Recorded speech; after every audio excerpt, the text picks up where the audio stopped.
teman-teman, sekarang kita akan melakukan sebuah aktivitas. Ayo kita klasifikasikan makanan yang kita makan.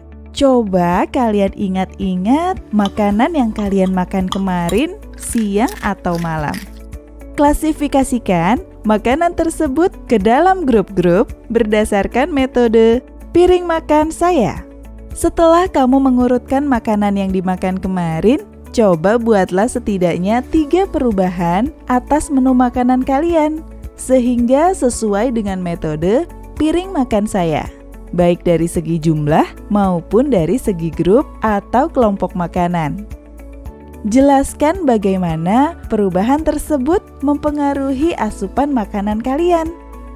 Kalian bisa menuliskan perubahan dan analisis makanan di buku catatan kalian. Teman-teman, coba bayangkan saat ini kalian ada di warung atau minimarket.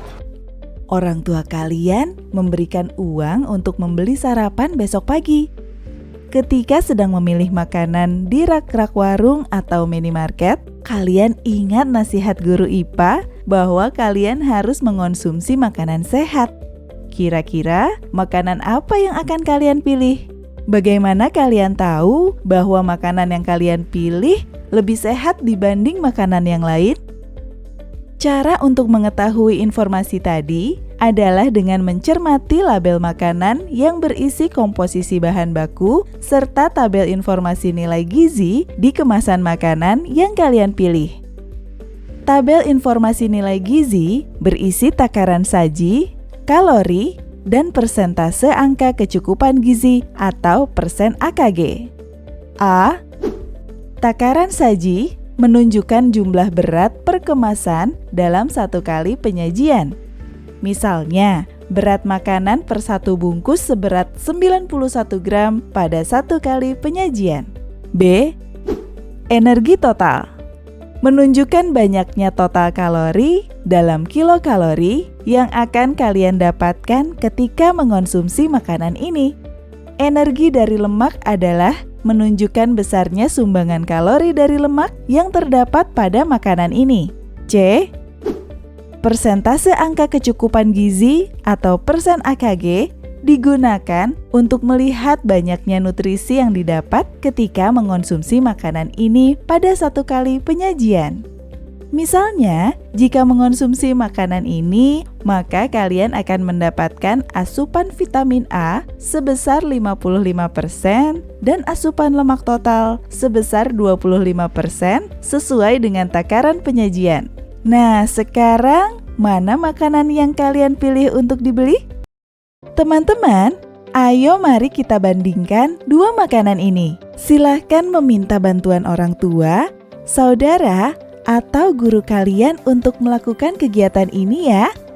Di tangan kalian kini ada 2 jenis makanan yang akan kalian beli.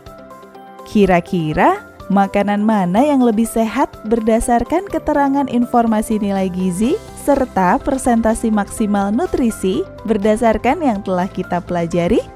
Simak dengan seksama informasi nilai gizi dari 2 makanan berbeda ini, makanan A dan makanan B.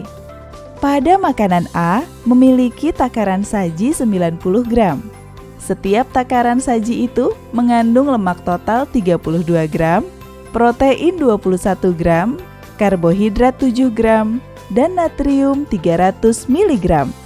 Pada makanan B memiliki takaran saji 60 gram. Setiap takaran saji itu mengandung lemak total 10 gram, protein 7 gram, karbohidrat 5 gram, dan natrium 330 mg. Di antara 2 makanan tersebut, mana yang akan kalian pilih? Berikan alasan kalian memilih makanan tersebut dan presentasikan jawaban kalian di depan kelas. Setelah membandingkan 2 makanan ini, bawalah makanan kemasan untuk dianalisis bersama teman sebangku kalian. Usahakan makanan kemasan yang dibawa berbeda. Analisis mana makanan yang lebih sehat untuk dikonsumsi.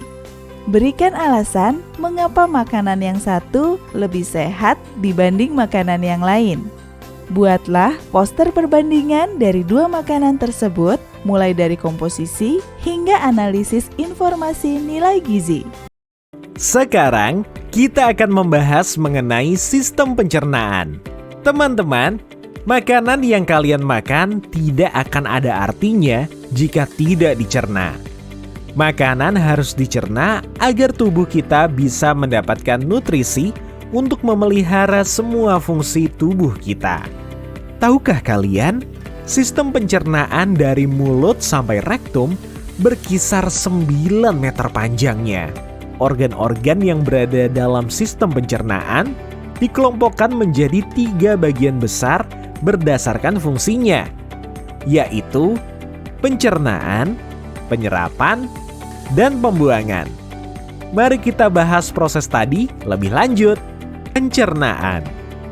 Pencernaan adalah suatu proses ketika makanan yang kalian makan dipecah hingga menjadi nutrisi-nutrisi yang kecil. Pencernaan dibagi menjadi 2, yaitu pencernaan secara kimiawi dan pencernaan secara mekanik. Pencernaan secara kimiawi adalah pengolahan makanan yang dibantu oleh suatu zat kimia yang disebut enzim. Sementara pencernaan mekanik adalah proses pemecahan makanan menjadi bentuk yang lebih kecil. Pencernaan mekanik biasanya terjadi di dalam mulut dan lambung serta melibatkan pergerakan fisik, yaitu otot. Sementara pencernaan kimiawi terjadi di beberapa bagian dalam sistem pencernaan, seperti di mulut, lambung, dan usus halus. Di dalam lambung juga ada enzim yang membantu mencerna makanan yang kalian makan secara kimiawi.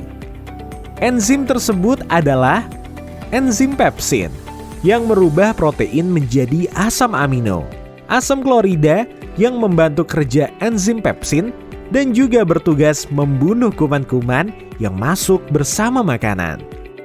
Selanjutnya, penyerapan dan pembuangan. Proses penyerapan terjadi setelah pencernaan. Setelah makanan dipecah di dalam dinding saluran pencernaan dan menjadi molekul nutrisi, maka nutrisi tersebut akan diserap dan dibawa oleh darah untuk diedarkan ke seluruh tubuh.